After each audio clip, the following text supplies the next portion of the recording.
Hello and welcome back to the Film Club, the club where we talk about films that we've been recently watching, viewing and enjoying. Let me know what you've been recently watching and enjoying, and if you've seen what I'm about to talk about, let me know in the comments what you thought about it. Dune 1 didn't capture me in any specific way. It didn't excite me. Don't get me wrong, the visuals are absolutely stunning, the music is incredible, and the acting is brilliant, but there was nothing about Dune 1 that particularly made me go, whoa. Or even got me necessarily excited for Dune 2. What got me excited for Dune 2 was the pre-release of the film and how hyped up the film had gotten, from TikTokers saying it was the best film they'd seen in years. It was the best sci-fi film since the second Lord of the Rings. It was just this grand, epic, massive film that you had to see. And I was always going to see it because I was interested by the story of the first one, but I was never excited. And oh my god, was I completely wrong.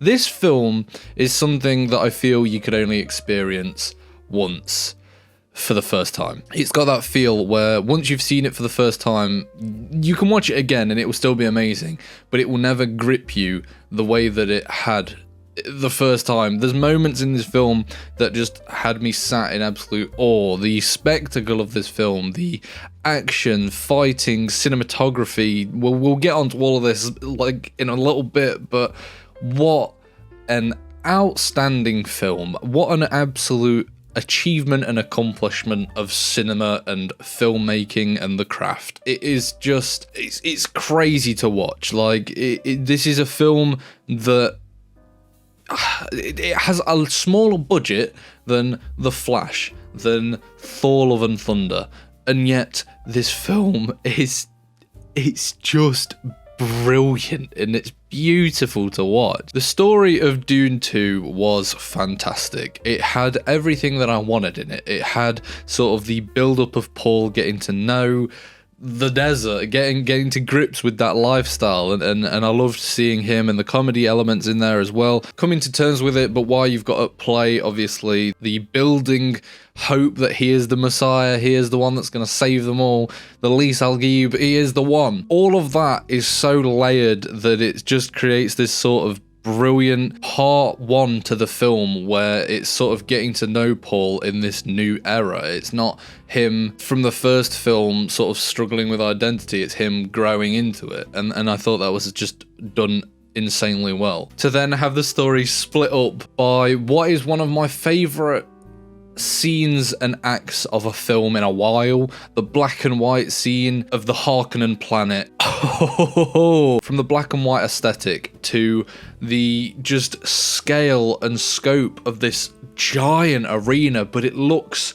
so clean and brilliant, to the fighting that Austin Butler's character does. What just, oh my god, his acting in this was, I knew he could act obviously, but the sort of character that he just takes on in this, and his intro scene when he just slices someone's neck, he's just not bothered. The black teeth, the makeup, just everything was just, oh my god, this whole sequence just had so much to, like, the sort of the Harkonnen leader, I forgot his name, but him just watching over, just every layer of this scene was just so spectacular. Paul riding the worm, I knew he was gonna do it, but like the tension where he's just waiting for it. And can I just say as well, one of my favourite sound effects ever in a film now is the little pods that they have in the sand, and it goes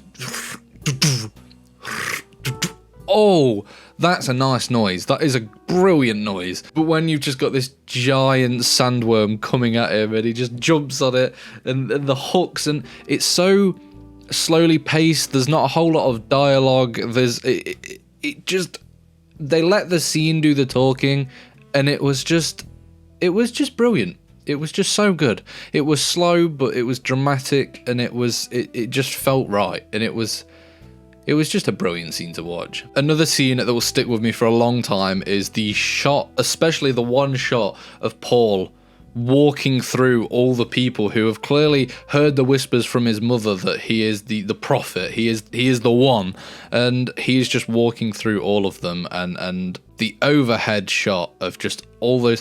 This is what is brilliant about the cinematography of Dune 2. It's the scale. Like, some people might see that the cinematography and aesthetic of Dune is slightly bland and boring because a lot of it is on a desert planet, but just the scope of everything, this film just felt massive. This film felt rich and full, which is something that not a lot of films do these days and actually struggle to do.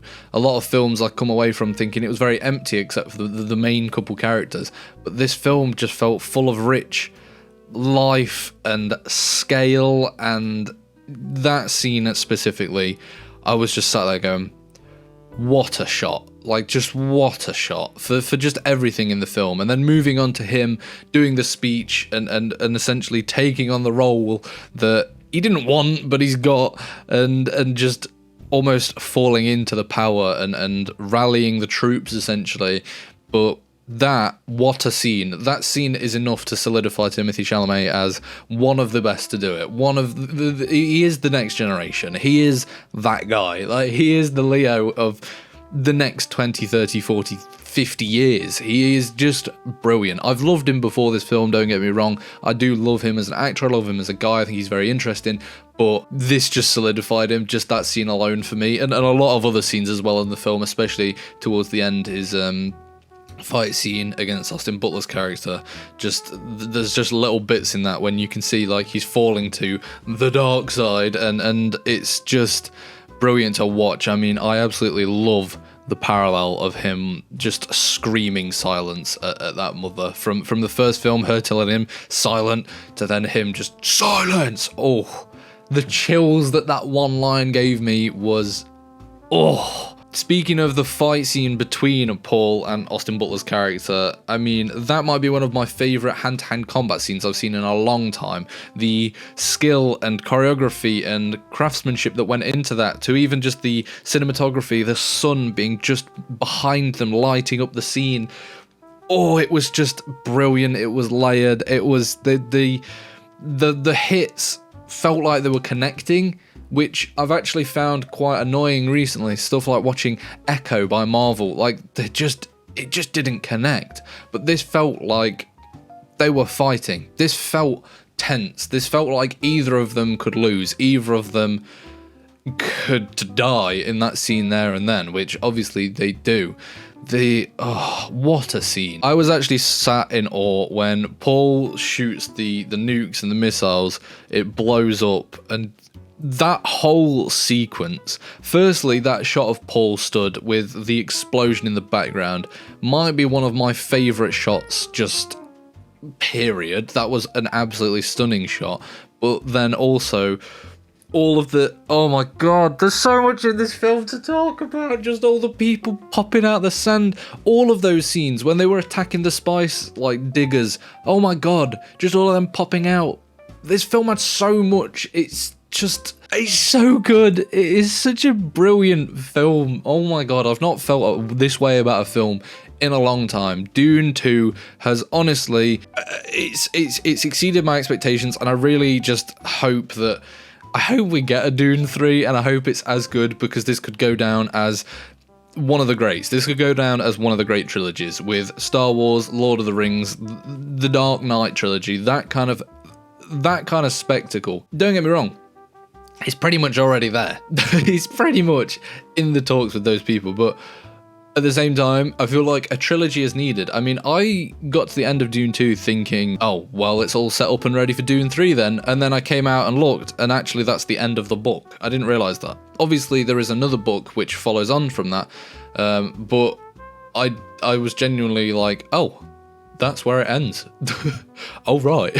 I do want to read the Book of Dune. I think it might be a hard book to read, just based off like all the houses and the names and getting to grips with everything, but it's probably worth it, and I really should. Every actor in this film they just put on a brilliant performance. Zendaya, obviously Timothy, Florence Pugh, Austin Butler, all of the side characters, Rebecca Ferguson, oh my god, what an outstanding performance. Just the coldness and darkness that she holds in her performance is it's incredible. I genuinely, every single section of this film, the music is just something else. which obviously it will be because it's Hans Zimmer. The cinematography is something else, which is expected now from Dune 2, and I forgot his name, but the cinematographer he's done so much great. Oh my, just I love this film. I really love this film. And if you think it's overhyped, then I don't care. Anyway, let me know, what did you think of Dune 2? I could talk about it all day, so I'm going to cut myself off there and let you get back to your day. But yes, if you have seen Dune 2, let me know in the comments what you thought about it, and I will see you next time on the Film Club.